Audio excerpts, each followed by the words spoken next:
Today, I'm going to tell you a story about two ordinary Unitarians, ordinary people who had the opportunity to make extraordinary choices. Watsill Sharpe was a Unitarian minister in Massachusetts. His wife, Martha, worked closely with him in that very ordinary life of a parish ministry. One night, after a long day of work, Watsill had just sat down in his small living room to enjoy an evening by the fire when the phone rang. He tells us, "I knew who it was.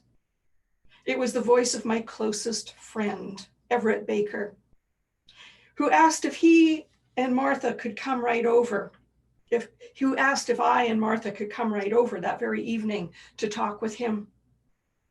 And when we arrived, Everett said, 'Help is needed in Europe. I'm asking you and Martha to undertake the first intervention of evil by the denomination, to be started immediately overseas.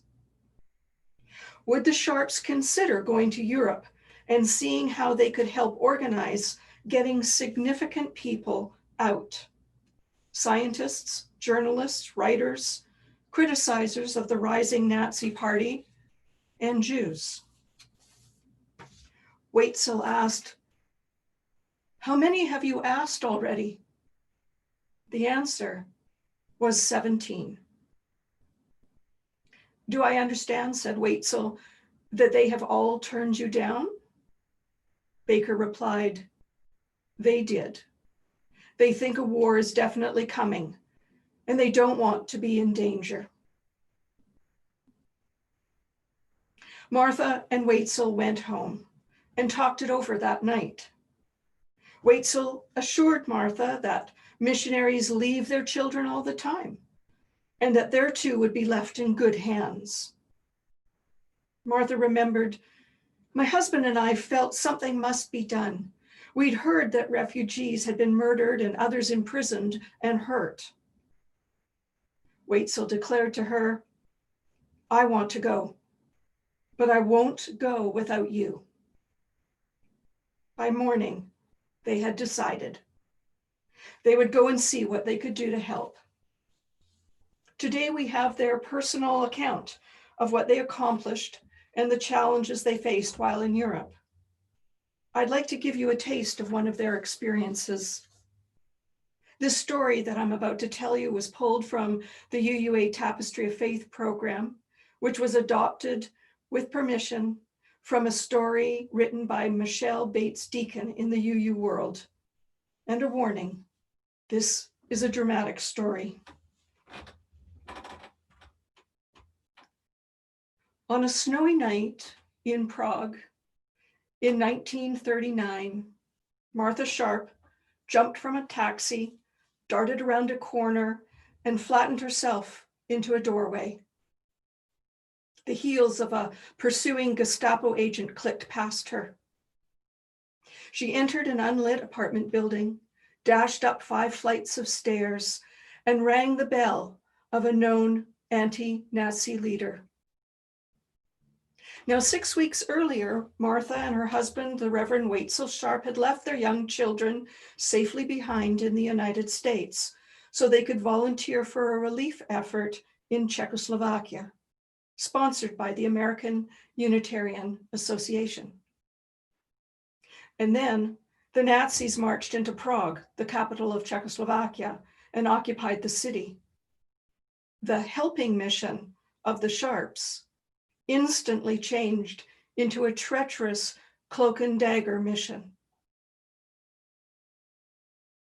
That March night, when a woman opened the apartment door to Martha and denied she had ever heard of the man Martha was asking for, "I begged," Martha said about the story later to her biographer, "I begged. I told her there was little time. I produced my American passport.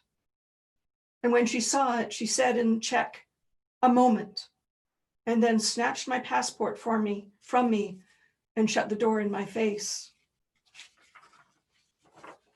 For the next few minutes, Martha frantically worried whether she'd ever see her passport again.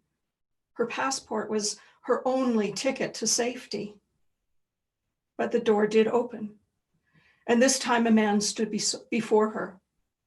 Martha asked if he was Mr. X, as Martha later referred to him when she told the story.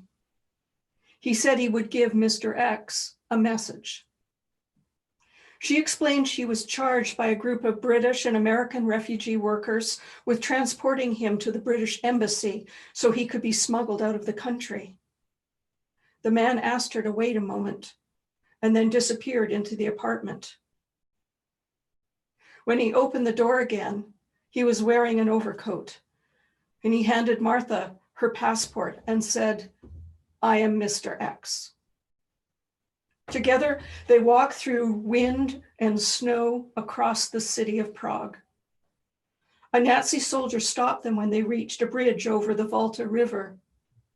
Martha produced her passport and confidently announced, "Americans!" And they were waved across the bridge and then stopped by another soldier on the other side of the bridge. But the passport trick worked again. Just steps outside of the British embassy, a third Gestapo officer stopped them. Martha began to loudly complain about the lack of taxis and her frustration about being late for a meeting with the embassy secretary. She flashed her passport and demanded the guard to tell the secretary, "Mr. and Mrs. Sharpe are here." And he waved them ahead towards the British guard. And Martha and Mr. X walked into the British embassy to safety.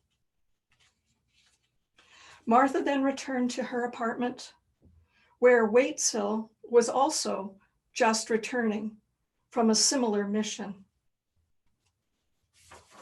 The rescue of Mr. X was one of hundreds that the couple orchestrated in their 8-month operation. End of quote. They returned home, proud of their accomplishments, eager to return to their children and parish life, but still worried about the people in Europe. Well, they'd barely been home 6 months when the president of the American Unitarian Association phoned them up and, giving them no chance to refuse, ordered them to return to Europe. Once there, they assessed the situation. Martha decided that she would focus on the needs of children. And one of the first projects that she organized was a trainload of milk powder into France. This is a picture of Martha presenting to the mayor of Pau a trainload of milk powder. The next picture is of children lining up for milk. And now, while Martha focused on children, Watsill was quietly slipping refugees hunted by the Germans across the southern French border. Martha said, "Hundreds of families had appealed to send their children to the United States. That's how the Children's Immigration Project began. I felt I could not abandon them. If we could arrange for one group of children to leave, others would follow. I felt it was my moral duty to lead the first group myself." Martha took many pictures of the children that she was able to help, and these are some of them. The first boatload of children from France to New York was a harrowing and dangerous expedition. As you can imagine, a parent put in the position so dire that they had to ignore their natural instincts to hold their children tight and safe. Couldn't do that. For the sake of their children's future, those parents had to open up their arms and let their children go into the care of strangers, knowing that they may never see them again. Martha, she said that the sight of those fathers, excuse me, the sight of those fathers and mothers smiling and waving their farewell to their children was one of the most courageous sights that she had ever experienced. Working with many agencies, it is estimated that the Sharpes and the Unitarian Service Committee were part of a humanitarian operation that saved thousands of lives. Martha and Watsill were courageous people. There were many others who risked their family's safety and their own lives to help others in dire circumstances. Good people, people who lived their values of human decency and the inherent respect and dignity that are only what people deserve. And the Sharpes were exceptional people. Not everyone has the opportunity nor the courage to do what they did. Yet I caution us. We can and should judge the Sharpes well. Hold them up in that bright, shining light with all the other Unitarians who have committed themselves to the highest ideal of our principles in the most dangerous of times. But it's also unfair and perhaps even dangerous if we compare and judge ourselves negatively. In times of war, people do extraordinary things. In sharing his grandparents' story, Artemis Jakowski wanted their story to inspire others, not overwhelm them.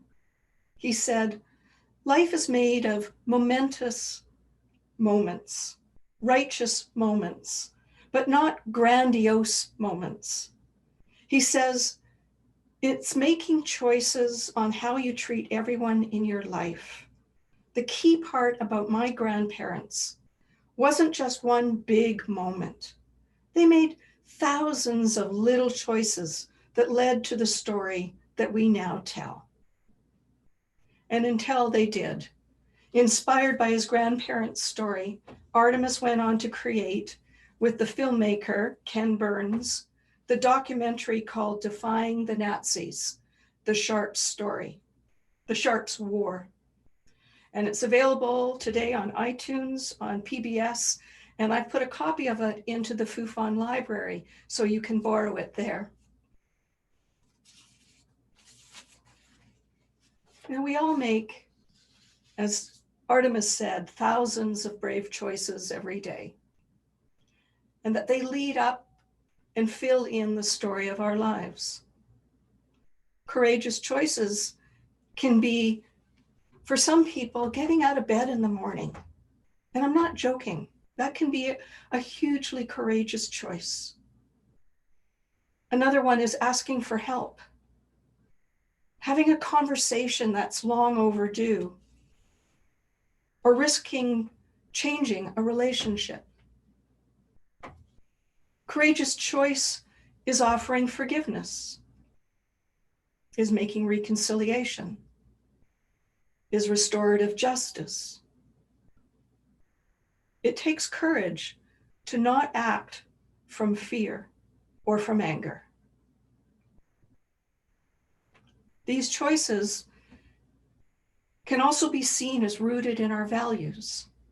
Martha and Watsill say that their choices were rooted in the values of their faith. Our values as Unitarian Universalists are rooted in 7 principles. 7 principles that we choose to affirm. And that's the easy part. When I read through the principles to a person new to Unitarianism, and maybe you've had the same experience, they will often say, oh, sure, that makes sense. Oh yeah, that's true for me. And we too nod and say, yes, they're good. I can affirm these principles. but we know we're called to do more than just affirm them. Ours is called a living faith, which means our faith calls us to actually live these principles, live them through the choices that we make every day. I think the principles are actually deeply demanding of us, and feeling a little challenged isn't a bad thing. One of my favorite UU writers, Meg Barnhouse, she said in the UU World magazine, "For those who feel the principles are thin gruel, I have a suggestion. Let's stick something onto the end of every principle that will stop people from smiling and nodding comfortably as they read them.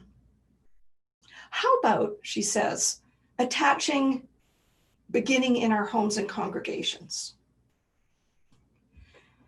So if we continue with her idea, then we affirm the inherent worth and dignity of every person, beginning in our homes and congregations. We affirm justice, equity, and compassion, beginning in our homes and congregations. It reduces not the height of the ideal, but condenses the ideal into an immediate and livable invitation or challenge. It means we are allowing our values to inform the smallest choices, the common everyday choices of our lives. It means this faith is truly a living faith. And I believe that our world really needs us to live from our principles today.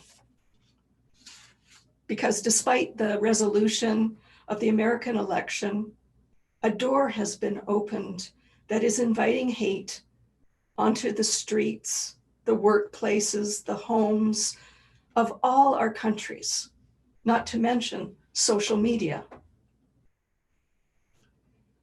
Hate is not always hot and angry. Hate can be ignoring. It can be dismissing or demeaning or neglecting. Hate can be subtle, even on this, our little island, and in our lives.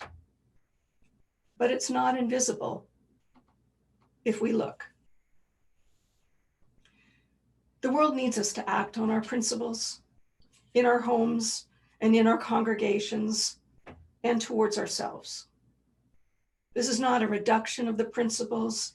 It is a valid and necessary starting point. Can we say, love is on the way? Can we act from love today? I'll leave you with that. Thanks for listening. Now let's take a few moments to let these words settle as we listen to the piano, and then I will begin by reading for you our meditation.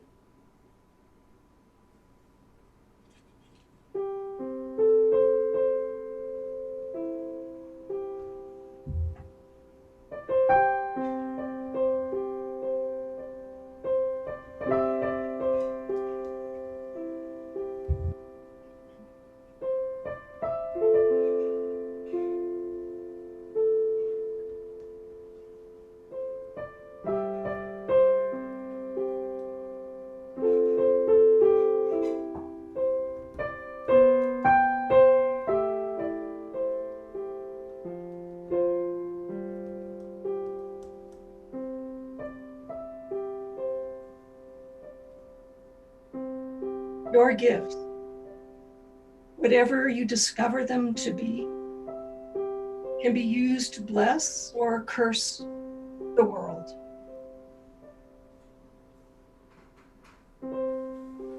The mind's power, the strength of the hands, the reaches of the heart, the gift of speaking, listening, imagining, seeing, waiting. Any of these can serve to feed the hungry, bind up wounds, welcome the stranger, praise what is sacred, do the work of justice, or offer love.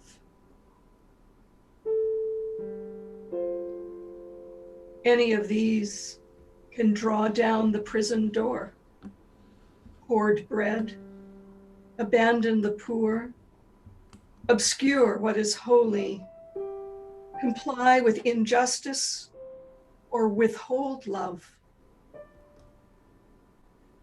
You must answer this question.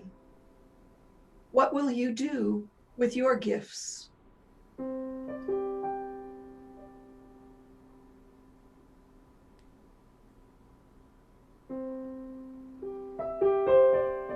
Bless the world.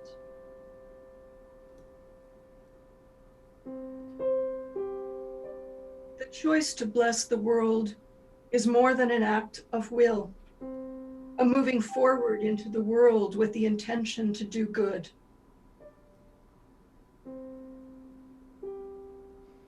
It is an act of recognition, a confession of surprise, a grateful acknowledgement that in the midst of a broken world, unspeakable beauty, grace, and mystery abide.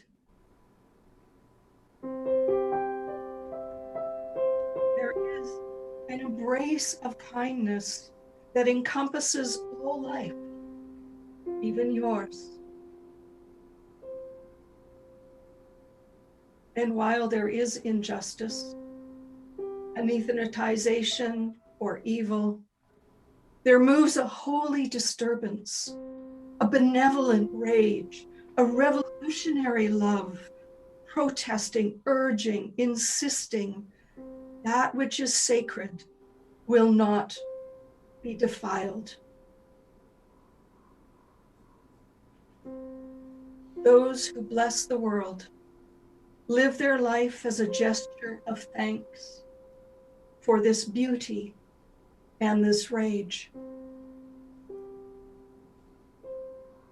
The choice to bless the world can take you into solitude, to search for the source of power and grace, made of wisdom, healing, and liberation.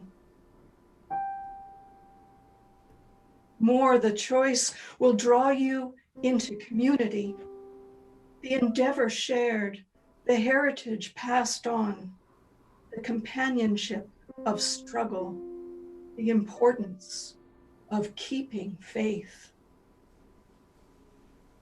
The life of ritual and praise, the comfort of human friendship, the company of earth, the chorus of life welcoming you.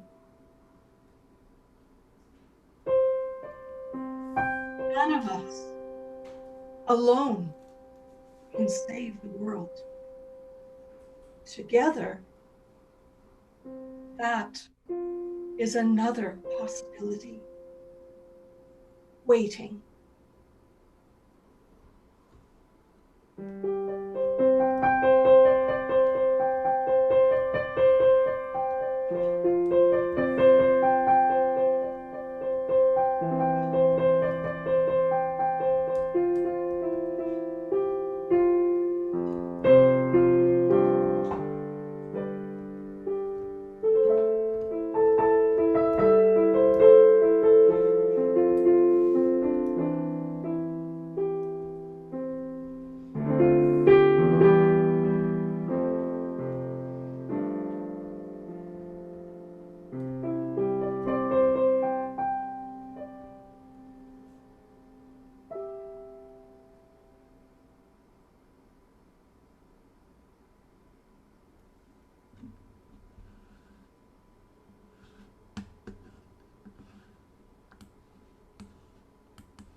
Thank you, Debra.